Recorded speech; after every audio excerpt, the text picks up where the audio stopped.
Welcome to Aaron Mahnke's Cabinet of Curiosities, a production of iHeartRadio and Grim and Mild. Our world is full of the unexplainable. And if history is an open book, all of these amazing tales are right there on display, just waiting for us to explore. Welcome to the Cabinet of Curiosities.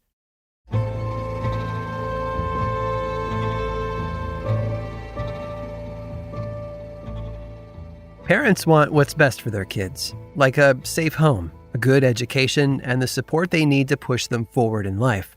And those parents expect their children to follow through, to build themselves up using the foundation that was laid for them. Of course, some kids fall through the cracks. Kids like DeForest. DeForest was born in New York City on Christmas Day in 1899.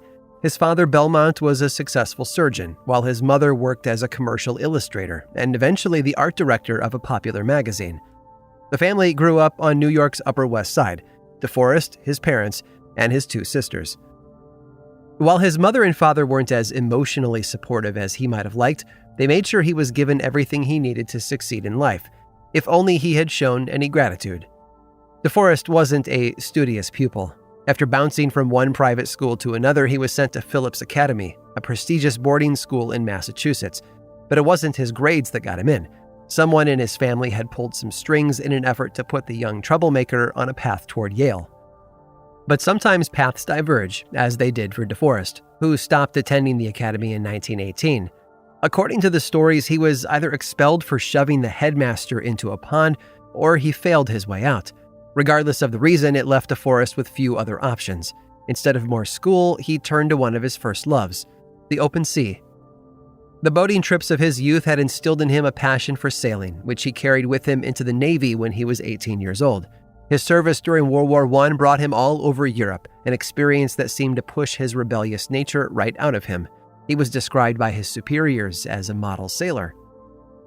But once he returned home to America, his disdain for authority and lack of patience came back. He wasn't helped by the condition of his family, who had lost most of their money by investing poorly. DeForest had no funds to fall back on, so he did what he did best.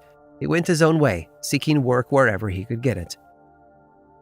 It was an old friend from childhood who helped him rediscover another former passion of his from when he was younger, the arts. DeForest often liked to put on little plays to entertain his family when they were visiting the lake house upstate. His buddy, Bill Brady Jr., had been working at his father's production company and gave DeForest a job as a stage manager on a play by Bill's sister Alice. But DeForest still wasn't satisfied. He wanted to do more than run rehearsals and keep actors on cue. DeForest wanted to write the plays. He wanted to direct and attach his name to projects in meaningful ways. Months after his first stage managing job, he was given the chance to show everyone what he was capable of. But not as a writer or a director, as an actor. DeForest cut his teeth in Alice Brady's 1921 play called Drifting, with a single line of dialogue. It wasn't much, but it was enough to plant a seed that would blossom into a brand new obsession for him. His parents, on the other hand, wouldn't approve of his new line of work. They felt actors were beneath them, but DeForest loved the admiration from his audiences. Critics were less kind. They gave his performances middling and sometimes unkind reviews, but he didn't let them get him down. He worked harder and got better. That was the kind of guy he brought himself up to be, a fighter, and that persona carried over into his performances as well. In 1928, he made the jump from the stage to the screen, taking on bit parts in short films before signing with Fox. DeForest debuted alongside another newcomer named Spencer Tracy. Tracy, also a former Broadway star, took a shine to the up-and-coming actor, and though they would only ever work together on one film, they spent huge amounts of time together hanging out off-screen and enjoying the not-so-occasional drink. Tracy liked DeForest so much he even gave him a nickname. It was a name DeForest would carry with him throughout his entire career, a name that would conjure a clear image that could only be described with a single word: cool. A lit cigarette, a double-breasted suit, a tipped fedora, his granite-like voice tying it all together. DeForest, you see, was his middle name. Tracy simply called him Bogey. After a while, so did everyone else. But on movie posters and marquees, the man the world fell in love with would always be Humphrey Bogart.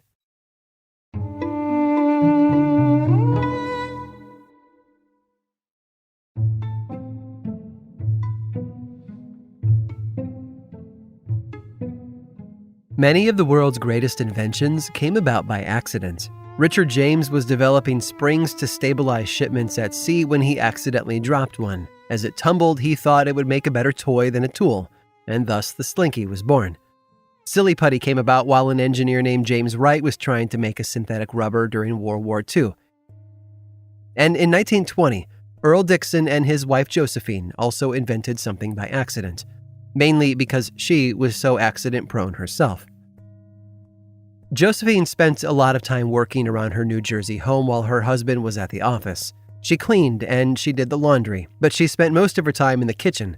Despite her best efforts, her meal preparations were undermined by her clumsiness. Josephine often found herself on the receiving end of burns and cuts while cooking throughout the day.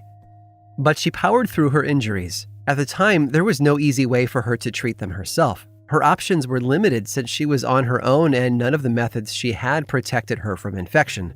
For example, a scrap of cloth wrapped around her cut finger wouldn't keep out dirt and often slipped as she worked around the house. Josephine eventually waited for her husband to return from work and asked him to tape individual strips of gauze to each wound. Gauze and medical tape were in great supply in the Dixon home. Earl worked for Johnson & Johnson as a cotton buyer. After several weeks of patching up his wife, however, he realized he needed to find a better way. Josephine had to be able to dress her scrapes and cuts on her own to keep them from getting infected. So Earl went to work. Literally. Johnson & Johnson was already in the business of selling sterile surgical items to doctors' offices and hospitals, so he dipped into the supply closet and brought home surgical tape and antiseptic cotton gauze. To achieve his plan, he unwound a strip of tape 18 inches long by 3 inches wide. Then he pressed a thin piece of gauze down the center of the tape and covered it with crinoline. Finally, Earl rolled the whole thing up and gave it to his wife. Now, when she injured herself in the kitchen, she could unroll the gauze tape combination, cut off as much as she needed, and cover the abrasion herself. And Josephine loved it. Even Earl was impressed with his impromptu solution. He thought it might be useful to the company as well, so he brought it to work the following day. His supervisor loved the idea and took it straight to James Wood Johnson, one of the founders. With a few minor tweaks, Johnson & Johnson soon put Dixon's invention in store shelves everywhere in 1921. Now, clumsy customers could walk into any drugstore and buy a roll of adhesive bandages for their own personal use. After a few years, though, it seemed Johnson & Johnson might have overestimated demand for such a product. Sales were rough in the first year, amounting to little more than $3,000. The company started sending salesmen on the road to pitch the bandages to pharmacists and doctors everywhere. Unfortunately, even that wasn't enough to increase sales. Johnson & Johnson went back to the drawing board. They understood the product needed to be easier to use, preferably without requiring scissors, so they had new machines created to mass-produce smaller, individually wrapped bandages. In 1924, the updated version of Earl Dixon's original invention went on sale and grew much more popular. Now, all someone had to do was tug a small red string on the wrapper and pull out a single bandage, perfectly sized for the average cut or scrape. Customers loved the new design and showed their appreciation with their wallets. Today, Earl's creation is sold in stores all over the world in all shapes, sizes, and colors. Dixon himself moved up within the company, eventually becoming a vice president and a member of the board of directors. In 2017, he was inducted into the National Inventors Hall of Fame. And his contribution? The Band-Aid. I hope you've enjoyed today's guided tour of the Cabinet of Curiosities. Subscribe for free on Apple Podcasts or learn more about the show by visiting curiositiespodcast.com. This show was created by me, Aaron Mahnke, in partnership with How Stuff Works. I make another award-winning show called Lore, which is a podcast, book series, and television show, and you can learn all about it over at theworldoflore.com. And until next time, stay curious.